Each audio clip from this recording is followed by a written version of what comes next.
السلام علیکم ویورز، اس ویڈیو کو آخر تک ضرور دیکھیں۔ حضرت محمد صلی اللہ علیہ وآلہ وسلم کی پسندیدہ غذائیں اور ان کے فوائد۔ ہمارے حضور حضرت محمد صلی اللہ علیہ وآلہ وسلم ان غذاؤں کو ان کے ذائقے اور فوائد کی وجہ سے بہت پسند فرمایا کرتے تھے۔ کھجور اہل عرب عموماً خوراک کے طور پر استعمال کرتے تھے۔ حضور کریم صلی اللہ علیہ وآلہ وسلم نے کھجور کی بڑی تعریف فرمائی، خصوصاً عجوہ کھجور کی۔ حضور صلی اللہ علیہ وآلہ وسلم کو کھجور بہت زیادہ پسند تھی اور اس کا بہت زیادہ استعمال فرماتے تھے۔ رسول صلی اللہ علیہ وآلہ وسلم کا ارشاد ہے، جو شخص روزانہ صبح کے وقت 7 عجوہ کھجور کھا لیا کرے، اسے اس دن زہر اور جادو سے کوئی نقصان نہیں پہنچا سکتا۔ ایک اور جگہ ارشاد ہے، عجوہ جنت کا پھل ہے، اس میں زہر سے شفا دینے کی تاثیر ہے۔ فوائد: کھجور ایک مقوی غذا ہے، سب پھلوں میں زیادہ توانائی بخش ہے۔ جسم انسانی کو جس قدر بائٹین کی ضرورت ہوتی ہے، اسی قدر کھجور میں ہے۔ کھجور جسم کو فربہ کرتی ہے، سالہ خون پیدا کرتی ہے۔ سینہ اور پھیپھڑوں کو قوت بخشنے کے لیے اس سے بہتر کوئی چیز نہیں ہے۔ روغن زیتون: حضرت محمد صلی اللہ علیہ وآلہ وسلم نے روغن زیتون کو بہت پسند فرمایا ہے۔ نبی کریم صلی اللہ علیہ وآلہ وسلم روٹی کو روغن زیتون سے چوپڑ کر تناول فرمایا کرتے تھے۔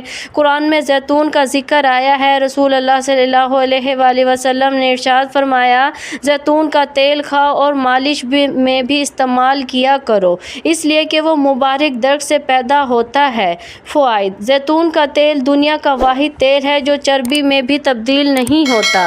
یہ امراض قلب اور موٹاپے سے بچنے کے لیے انتہائی مفید ہے۔ روغن زیتون استعمال کرنے والے افراد دل کی بیماریوں سے محفوظ رہتے ہیں۔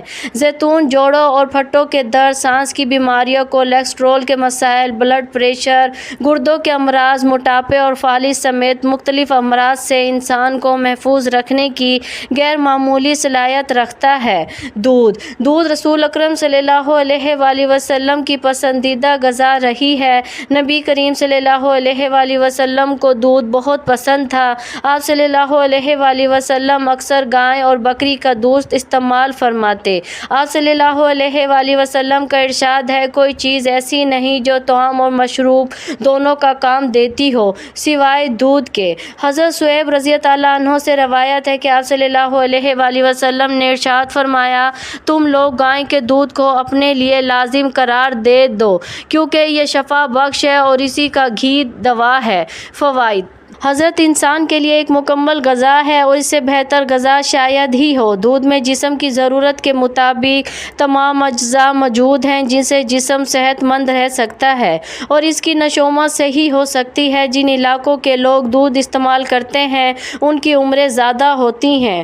شہد: رسول اکرم صلی اللہ علیہ وآلہ وسلم کو شہد بہت پسند تھا اور اس کا بہت استعمال فرماتے تھے۔ حضرت عائشہ صدیقہ رضی اللہ عنہا سے روایت ہے کہ آپ صلی اللہ علیہ وآلہ وسلم شہد پسند فرماتے تھے۔ شہد کی شفا بخشی کا ذکر قرآن میں بھی آیا ہے اور اسے موت کے علاوہ ہر مرض کا علاج قرار دیا گیا ہے۔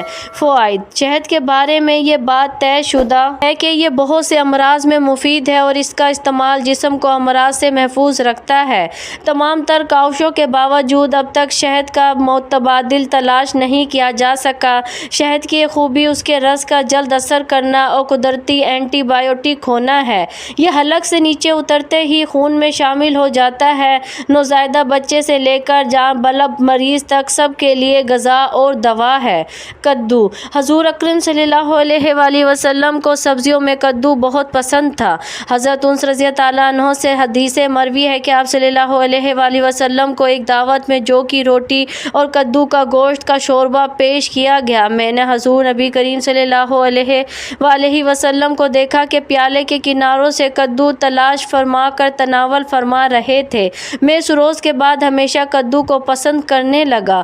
فوائد: کدو ایک سبزی ہے جو ذائقے میں لذیذ اور تاثیر میں زرد ہضم، صحت بخش، دماغی صلاحیتوں کو بڑھانے والا ہے۔